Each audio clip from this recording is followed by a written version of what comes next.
കേരളയിൽ വരാൻ യാതൊരു സാധ്യതയില്ല. അത് പണ്ടത്തെ സെൽവറായി. പക്ഷെ അതിന് ബദലുള്ള ഒരു പ്രപ്പോസൽ ഞാൻ കൊടുത്തിട്ടുണ്ട്. ആ പ്രപ്പോസൽ കേരള ഗവൺമെൻറ്റിന് ഇഷ്ടമായി. ഞാനും ചീഫ് മിനിസ്റ്ററുമായിട്ട് അതിനെപ്പറ്റി ഒരു ഡിസ്കഷൻ നടന്നു. അദ്ദേഹത്തിന് ഇത് ബോധ്യമായി. അതുകൊണ്ട് നടക്കാനുള്ള ആലോചനയാണ് ഇപ്പോൾ മുന്നോട്ട് പോകാൻ. ബദൽ വരുമെന്നുള്ള കേരളയിൽ വരില്ല, പക്ഷേ ബദൽ വരുമെന്നുള്ളത് വരും. ആ കേരളത്തിനേക്കാളും വളരെ ഉപകാരമുള്ള സാഹചര്യം. പിന്നെ നാട്ടുകാർക്ക് വലിയ ബുദ്ധിമുട്ടുണ്ടാവില്ല.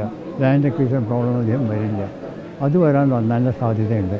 പക്ഷേ അത് government of India ministry of railways approve ചെയ്യണം. ഞാൻ വെച്ചും പറഞ്ഞമാതിരി അത് ശരിക്ക് ഒരു സ്റ്റേറ്റ് ഗവൺമെൻറ് പ്രോജക്റ്റായിട്ടല്ല വരിക, ഗവൺമെൻറ് ഓഫ് ഇന്ത്യ പ്രോജക്റ്റായിട്ടല്ല വരിക. നല്ല വേഗം നടക്കുള്ളൂ, എന്നാലും ഫണ്ടും വരുള്ളൂ. പക്ഷേ സ്റ്റേറ്റ് ഗവൺമെൻറ് അതിലുള്ള ഒരു ഇതിന് പങ്കുണ്ട്, 49%. ഇപ്പോഴും സ്റ്റേറ്റ് ഗവൺമെൻറ് പറയുന്നത് കേരളയിൽ വരും എന്ന് തന്നെയാണ്. അപ്പോൾ അവർ ആ വിഷയത്തിലൊരു ആദ്യമൊരു നിലപാട് പറയണ്ടേ? അതാണ് വലിയ വിഷമപ്പോൾ. കേരളയിൽ ഏതായാലും വന്നാലും ഗവൺമെൻറ് ഓഫ് ഇന്ത്യ അക്സെപ്റ്റ് ചെയ്യില്ല, അത് തീർച്ചയാണ്. അത് മാറ്റി വെച്ചിട്ട് ഈ പുതിയ റെയിൽ കൊണ്ടുവരണം, പുതിയ ഒരു സെമി ഹൈസ്പീഡ് റെയിൽവേ ലൈൻ കൊണ്ടുവരണം, എന്നാൽ നടക്കും. അത് കേരളയിൽ വരില്ല എന്ന് തന്നെ സർക്കാർ പറയണമെന്നുള്ളതാണ്. അത് കഴിഞ്ഞ് അത് മാറ്റി വെച്ച് അതെ നല്ല മാറ്റിയെടുക്കാൻ പറ്റുള്ളൂ. അല്ലെങ്കിൽ പല കുഴപ്പമുണ്ടാവല്ലോ. രാഷ്ട്രീയ കുഴപ്പം മാത്രമല്ല, അത് ഫിനാൻഷ്യൽ പ്രോബ്ലംസ് കൂടി വരെ. രണ്ട് പ്രോജക്റ്റ് എങ്ങനെ സൈഡ് ബൈ സൈഡ് നടക്കുക, നാട്ടുകാർക്ക് വലിയ വിഷമം വരും. എന്തായാലും നിലവിലെ സാഹചര്യത്തിൽ കേരളയിൽ വരാനുള്ള ഒരു സാധ്യത അങ്ങ് കാണുന്നില്ല.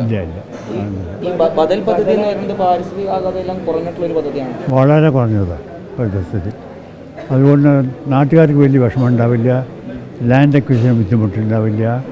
കാരണം ഒന്നെങ്കിൽ എല്ലാം അണ്ടർഗ്രൗണ്ടാണ്, അല്ലെങ്കിൽ എലിവേറ്റഡാണ്. അത് കാരണം അങ്ങോട്ടും ഇങ്ങോട്ടും പോകാനോ ഒന്നും ഒരു വിഷമമില്ല. പിന്നെ ഞാൻ ഉദ്ദേശിക്കുന്നത് അതിനുള്ള ലാൻഡ് എടുക്കുമ്പോൾ ചെറിയ ഇതെടുക്കുന്നു, 20 മീറ്റർ വിട്ട് എടുക്കുന്നു. ആ പണി കഴിഞ്ഞാൽ പഴയ ആൾക്കാർക്ക് വേണമെങ്കിൽ വിട്ടുകൊടുക്കാൻ സാധിക്കും. അവർക്ക് വീട് വയ്ക്കാനൊന്നും പറ്റില്ല, പക്ഷെ കൃഷി ചെയ്യാനോ അല്ലെങ്കിൽ പശുക്കളെ മേയ്ക്കാനോ അതിനൊക്കെ വിട്ടുകൊടുക്കാനും പറ്റും. അത് കാരണം വലിയ റെസിസ്റ്റൻസ് ഉണ്ടാവില്ല. പ്ലാനിങ് അത് ഗവൺമെൻറ് അക്സെപ്റ്റ് ചെയ്യുകയാണെങ്കിൽ അതിനൊരു ഡീറ്റെയിൽ പ്രോജക്റ്റ് റിപ്പോർട്ട് ഉണ്ടാകണം ആദ്യം. Detail project report. ആ ഡീറ്റെയിൽ പ്രോജക്റ്റ് റിപ്പോർട്ട് ഞാൻ ഉദ്ദേശിച്ചിരിക്കുന്നത് ഡൽഹി മെട്രോ റെയിൽ കോർപ്പറേഷനെ കൊണ്ട് ചെയ്യുകയാണ്.